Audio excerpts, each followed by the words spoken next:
மதுரை மாட்டுத்தாவணியில் உள்ள காய்கறி சந்தைக்கு சென்ற திமுக தலைவர் மு.க.ஸ்டாலின் மார்க்சிஸ்ட் கம்யூனிஸ்ட் வேட்பாளர் சு வெங்கடேசனுக்கு ஆதரவாக வாக்கு சேகரித்தார். அது குறித்த கூடுதல் விவரங்களோடு செய்தியாளர் ஸ்டாலின் தற்போது இணைப்பில் இருக்கிறார். அவரிடம் பேசலாம்.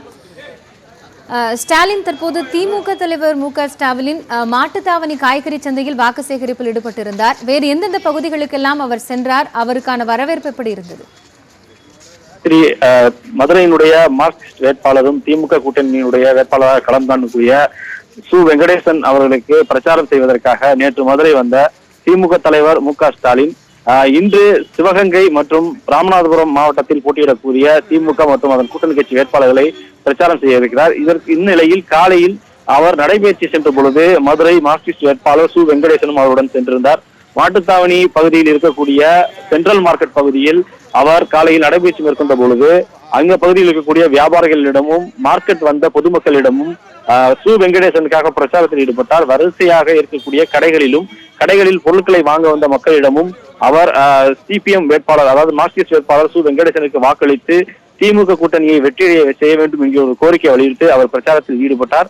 இந்த நிகழ்ச்சியில் திமுகவுடைய நிர்வாகிகளும் மார்க்சிஸ்ட் கட்சியினுடைய நிர்வாகிகளும் ஈடுபட்டிருந்தனர். வரிசையாக பிரச்சாரத்தில் ஈடுபட்ட ஸ்டாலினிடம் அப்பகுதியில் இருந்தவர்கள் செல்ஃபி எடுத்து மகிழ்ந்தனர். ஒவ்வொருவராக தனித்தனியாக செல்ஃபி எடுக்க கோரிக்கை வைத்த பொழுது அவற்றை பொறுமையாக நின்று செல்ஃபிக்கு ஒத்துழைத்த திமுக தலைவர் ஸ்டாலின் கடைசி வரை அவர்களுடன் செல்ஃபி எடுத்து பின்னர் பிரச்சாரத்திலும் ஈடுபட்டு அந்த பகுதியிலிருந்து புறப்பட்டார். சற்று நேரத்திற்கு முன்பாக மதுரையில் இருக்கக்கூடிய தனியார் விடுதியில் இருந்து சிவகங்கை நோக்கி புறப்பட்ட அவர் சற்று நேரத்திற்கு முன்பாக அங்கு வாக்குப்பதிவு விழிப்புணர்வு மனித சங்கிலியில் ஈடுபட்ட மாணவர்களிடத்திலும் இறங்கி வாக்குப்பதிவுடைய அந்த விழிப்புணர்வு தொடர்பான பிரச்சாரத்தில் ஈடுபட்ட மாணவர்களிடத்திலேயும் பாராட்டுகளை தெரிவித்து அங்கிருந்து புறப்பட்டிருக்கிறார். காயத்ரி, ஸ்டாலின் அவர் சிவகங்கை போவதா சொல்லியிருக்கீங்க. அங்க போய் எது போன்ற ஒரு பிரச்சாரத்தை மேற்கொள்ள இருக்கிறார்? மதுரையை பொறுத்தமட்டில் இந்த பிரச்சாரத்தின் போது என்னென்ன முக்கியமான விஷயங்கள் எல்லாம் அவர் பேசினார்? அதாவது காயத்ரி, மதுரையை பொறுத்த மட்டிலும் நேற்று 2 இடங்களில் நடந்தது. ஒன்று மதுரை நகரில் மதுரையினுடைய பாராளுமன்ற வேட்பாளர் சு வெங்கடேசனுக்கு வண்டியூர் 4 வழிச்சாலையில் நடந்த பிரச்சாரம், மாலையில் திருமங்கலத்தில் நடந்த பிரச்சாரம், மதுரை மாவட்டம் திருமங்கலத்தில் நடந்த பிரச்சாரம். திருமங்கலம் பகுதியானது விருதுநகர் பாராளுமன்ற தொகுதிக்கு உட்பட்ட பகுதியில் வருகிறது. எனவே அந்த பகுதியினுடைய காங்கிரஸ் வேட்பாளர் மாணிக் தாகூருக்கு ஆதரவாக நேற்று இரவு பிரச்சாரத்தில் ஈடுபட்டார். இன்று காலை சிவகங்கை செல்லக்கூடிய அவர் அங்கு காங்கிரஸ் கட்சியினுடைய வேட்பாளரான கார்த்திக் சிதம்பரத்திற்கு பிரச்சாரம் செய்திருக்கிறார். அது மட்டுமல்லாமல் சிவகங்கை மாவட்டத்தினுடைய மானாமதுரை இடைத்தேர்தல் நடைபெறக்கூடிய காரணத்தினால் அங்கு இருக்கக்கூடிய திமுகவினுடைய வேட்பாளர் இலக்கியதாசனுக்கும் வாக்குகள் சேகரிக்கிறார். அதே போல ராமநாதபுரம் மாவட்டத்தில் பரமக்குடியானது இடைத்தேர்தலை சந்திக்கிறது. பரமக்குடி தனி தொகுதியில் போட்டியிடக்கூடிய திமுக வேட்பாளர் சம்பத்திற்கு ஆதரவாக வாக்கு சேகரிக்கிறார். அதே போல அதே தொகுதியில் திமுகவுடைய கூட்டணி கட்சியாக முஸ்லீம் லீக் சார்பில் போட்டியிடக்கூடிய நவாஸ்கனிக்கும் ஆதரவாக அவர் பிரச்சாரம் செய்திருக்கிறார்.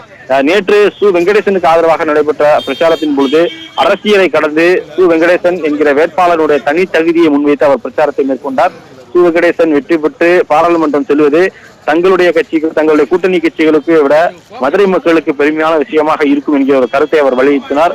அது மட்டுமல்லாமல் வாட்ஸ்அப்பில் அதிகமாக வலம் வரக்கூடிய எதிர்த்தரப்பு, அதாவது ஆளுங்கட்சிக்கு எதிரான அந்த வார்த்தை ஜாலங்களை கொண்ட சில கவிதைகளையும் அவர் முன்னெடுத்து அந்த வாய்நடைகளையும் முன்வைத்து அவர் பிரச்சாரத்தில் ஈடுபட்டார். இந்த நிலையில் இன்று சிவகங்கையிலும் ராமநாதபுரத்திலும் அவர் மேற்கொள்ளக்கூடிய அந்த பிரச்சாரமானது நேரடியாக பாஜக போட்டியிடக்கூடிய 2 தொகுதிகள் சிவகங்கையும் ராமநாதபுரத்தையும். எனவே இன்று அவர் பாஜகவுக்கு எதிரான தீவிரமான பிரச்சாரங்களை ஈடுபடுவதற்கான வாய்ப்புகள் இருக்குது. ஏனென்றால் 2 தொகுதியிலுமே பாஜக போட்டியிட காரணத்தினால் அவருடைய பிரச்சாரம் அங்கு இருக்கும். எனவே இன்று காலையில் அவர் மார்க்சிஸ்ட் கட்சியினுடைய பிரச்சாரத்தை நிறைவு செய்த பின்பாக தற்பொழுது அவர் புறப்பட்டு இன்று சிவகங்கையும் ராமநாதபுரத்திலும் பிரச்சாரம் செய்ய இருக்கிறார். ஸ்டாலின் இது மாதிரி நடைப்பயிற்சி மேற்கொள்ளும் போதே பிரச்சாரம் செய்வது, அங்க இருக்கக்கூடிய மக்களோடு இயல்பாக நின்று பேசுவது, அவர்களோடு டீ அருந்துவது, செல்ஃபி எடுத்துக்கொள்வது, இந்த மாதிரியான விஷயங்கள் எல்லாம் மக்கள் மத்தியில ஒரு பிரச்சார யுத்தியா எந்த அளவிற்கு வரவேற்பு பெறதை நீங்க பாக்குறீங்க களத்துல? அதாவது காயத்ரி, பொதுவாகவே மக்கள் இந்த கடந்த நவீன காலங்களோட ஒப்பிடும் பொழுது தங்களுடன் இயல்பாக பழகுபவர்களைத்தான் மக்கள் விரும்புகிறார்கள். அதைத்தான் மக்களும் ஏற்கிறார்கள். ஏனென்றால் கடந்த காலங்களில் தான் ஊடகம் போன்ற விஷயம் இல்லாத பொழுது பிரச்சாரங்கள் பெரிய அளவிலாக பார்க்கப்பட்டது. தற்பொழுது தங்களில் ஒருவனாக தங்களுடன் பயணிக்கக்கூடிய எளிமையை தான் மக்கள் விரும்புகிறார்கள். அதன் அடிப்படையில் பார்க்கும் பொழுது பிரச்சாரங்களிலும் புதிய வியூகங்கள் தேவைப்படுகின்றன. பிரச்சாரம் செய்வதிலும் கூட புதிய நுணுக்கங்கள் கட்சிகள் கையாண்டு வருகின்றன. அதன் அடிப்படையில் தான் நான் தமிழர் கட்சியினுடைய மன்சூர் அலிகான் போன்றவர்கள் எல்லாம் செருப்பு தைப்பது, குப்பைகளை அகற்றுவது போன்ற பிரச்சாரங்களை எல்லாம் திண்டுக்கல்லில் செய்து கொண்டிருக்கிறார். இது போன்ற நூதனமான பிரச்சாரங்கள் தான் வாக்காளர்களை எளிதில் அணுக முடியும் என்கிற ஒரு நிலைப்பாட்டை பெரும்பாலான கட்சித் தலைவர்கள் உணர்ந்திருக்கிறார்கள் என்றுதான் கூற வேண்டும். அதன்படிதான் மு.க. ஸ்டாலின் அவர்களும் இந்த பிரச்சாரத்தை மேற்கொண்டிருக்கிறார். இது அவருக்கு புரிதல்ல. இதற்கு முன்பாகவே அவர் ஒவ்வொரு முறை வந்து வெளியூரில் தங்கும் பொழுது காலையில் நடைபயிற்சி செல்வது வழக்கம். இதற்கு முன்பாக அவர் வெறும் நடைபயிற்சி சென்று கொண்டிருந்தார். தற்பொழுது தேர்தல் காலம் என்பதால் நடைபயிற்சியுடன் மக்களையும் சந்திப்பதற்கான ஒரு வாய்ப்பு இருக்கிறது. எனவே அந்த நேரத்தையும் பிரச்சாரத்திற்கு பயன்படுத்தலாம் என்கிற ஒரு நுட்பத்தில் அவர் இந்த பிரச்சாரத்தை மேற்கொண்டிருக்கிறார். அது மட்டுமல்லாமல் அங்கிருக்கக்கூடிய பொதுமக்களுடன் அமர்ந்து தேநீர் அருந்துவது உள்ளிட்ட விஷயங்களிலும் அவர் ஈடுபட்டார். குறிப்பாக செல்ஃபி மோகம் அதிகம் இருக்கக்கூடிய இந்த காலகட்டத்தில் பல தலைவர்களுடன் செல்ஃபி எடுப்பதில் பொதுமக்கள் அதிக ஆர்வம் காட்டுவார்கள். எனவே அந்த ஆர்வத்தையும் அவர் அங்கீகரித்து தன்னுடன் செல்ஃபி எடுக்க வருவதற்கு அனுமதி அளித்து அவர்களுக்கு பொறுமையாக செல்ஃபி எடுக்கிறார். இதன் மூலம் பெரும்பாலான வாக்காளர்களை எளிதில் தான் எளியவர் என்கிற ஒரு நிலைப்பாடை அவர்களிடத்தில் கொண்டு செல்ல முடியும் என ஸ்டாலின் மட்டுமல்ல பெரும்பாலான தலைவர்களும் அதே நிலைப்பாட்டில் இருக்கிறார்கள். ஸ்டாலின், கடந்த தேர்தலெல்லாம் ஒப்பிடும்போது இந்த தேர்தலை பொறுத்த மட்டும் இல்ல பல சுவாரஸ்யமான அடுத்தடுத்த நிகழ்வுகள், பல்வேறு திருப்பங்கள் அப்படிலாம் தொடர்ச்சியா நடந்துகிட்டே இருக்கு.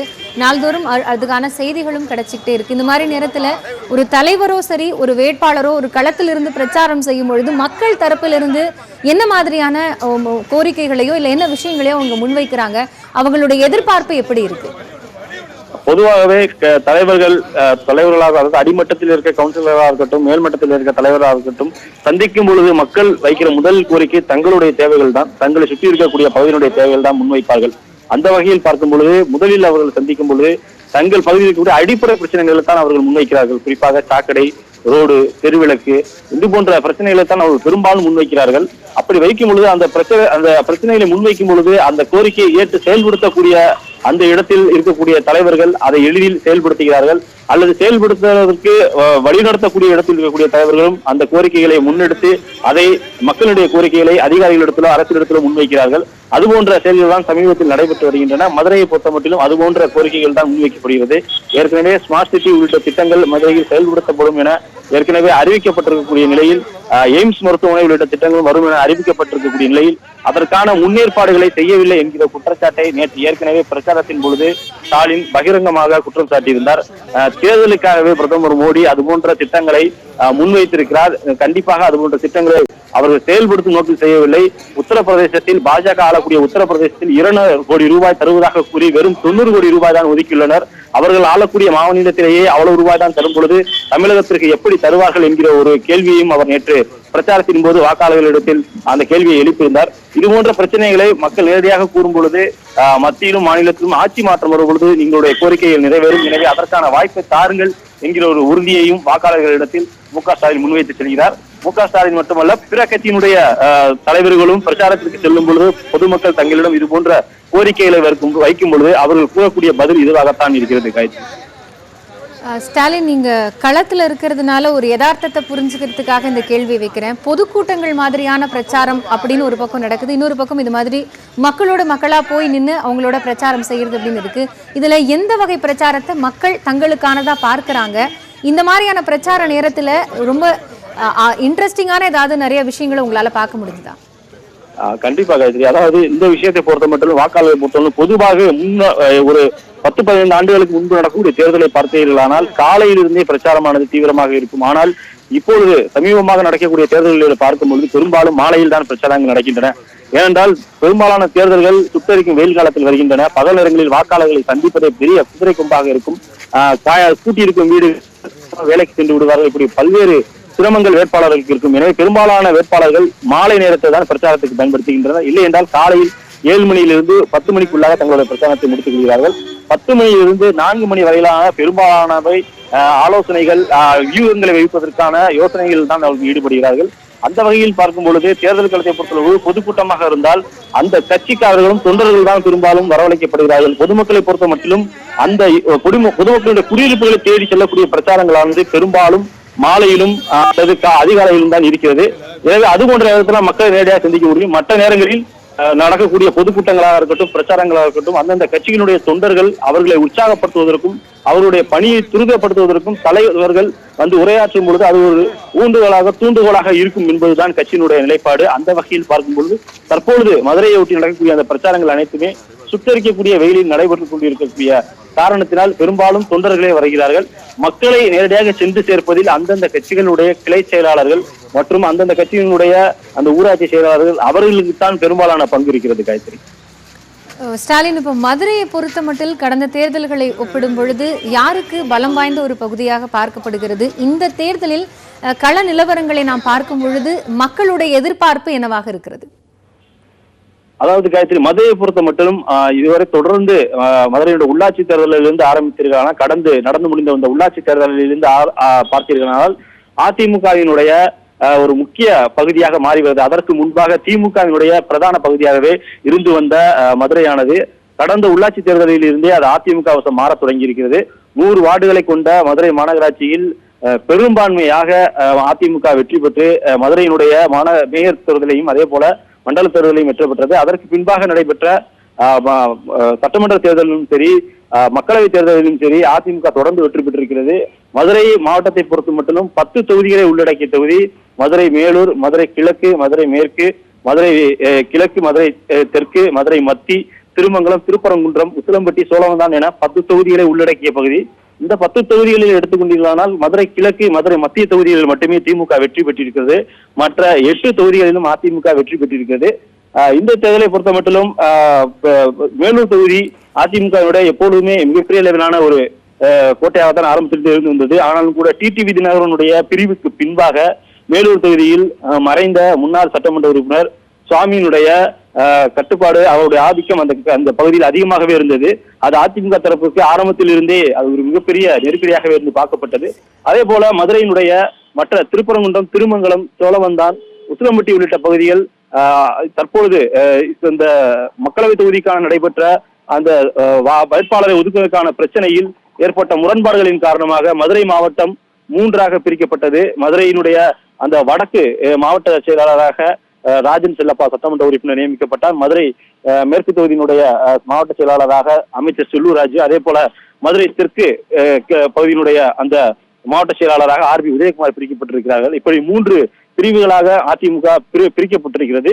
இவை அனைத்துமே பணிகளுக்காக பிரிக்கப்பட்டிருக்கிறது என்று அவர்கள் சொன்னாலும் கூட ஒரு மிகப்பெரிய அளவிலான ஒரு மனக்கசப்புக்கு பின்பாகவே இந்த முடிவுகள் எடுக்கப்பட்டதாக கட்சியினுடைய நிர்வாகங்கள் தெரிவிக்கின்றன. இது ஒருபுறம் நடைபெற்றுக் கொண்டிருக்கின்ற சூழலில் டிடிவி தினகரன் தரப்பு பிரிவு அதிமுகவுக்கு ஒரு மிகப்பெரிய சவாலாகவே இருந்து கொண்டிருக்கிறது. அவற்றையெல்லாம் நாங்கள் சரி செய்து கொண்டிருக்கிறோம் என அதிமுக தரப்பில் கூறிக்கொண்டிருந்தாலும் கூட அவர்களுடைய அந்த தாக்கம் இந்த தொகுதியில் இருக்கும். ஏற்கனவே மதுரை மாவட்டத்தை பொறுத்த மட்டிலும் 2 தொகுதிகள் திமுக வசம் இருக்கின்றன. 8 தொகுதிகள் அதிமுக வசம் இருக்கக்கூடிய சூழலில் அதை எப்படி சரி செய்ய போகிறார்கள், டிடிவி தினகரனுடைய பாதிப்பு இருக்குமா, அதை அதிமுக சரி செய்யுமா என்பதெல்லாம் இந்த தேர்தலில் இறுதியாக உறுதியாக நம்மால் கூற முடியும். காயத்ரி, தேர்தல் முடிவுகளை நாமும் பொறுத்திருந்துதான் பார்க்க வேண்டும். தகவல்களை விரிவாக வழங்கியமைக்காக நன்றி ஸ்டாலின்.